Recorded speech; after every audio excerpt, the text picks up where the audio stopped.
Yahoo Finance's Jared Blikre is standing by for us down at the New York Stock Exchange. Jared, happy Monday to you.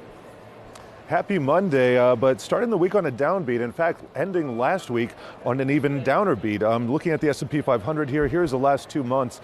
Yesterday, I would say Friday, that session should not have happened. We're looking at a big sell-off here, and it looks like we're going to test these lows from earlier in March. And you take a look at a year-to-date chart, could easily test these lows right around 4,100, let's say. And let's consider the possibility that we go down from there. Got some words from Mike Wilson, friend of the show, that we can get into a little bit. But first, let's take a look at the VIX, which is right back up to 29. We've been talking about the elevated volatility not only in the market, not only in the stock market, but also in the bond market.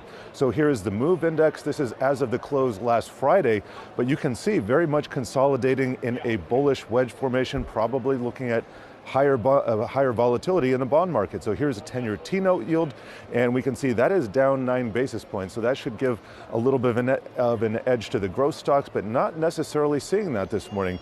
In fact, we're seeing all of the sectors except for communication services, which houses Twitter, by the way, in the red. Energy is the biggest loser to the downside. That's down over 3.5%, followed by financials, materials, industrials, all of those underperforming. You can see staples also flashing a little bit of green right there. But let's take a look at some of the components, some of our leaders here. We see ARC Innovation, that's up over 1.5%. We got Liquid, that's a bond fund. We got chip stocks a little bit in the green, but for the most part, looking like a lot of red here, guys.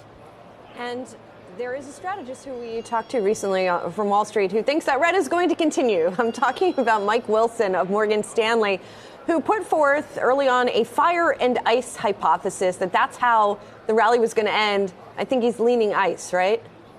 Yeah, well, I'll tell you what, it's been a few years from the Game of Thrones ending. Maybe they're going to bring it back, but Mike is a little bit concerned about the market. I just want to read a couple of words from him.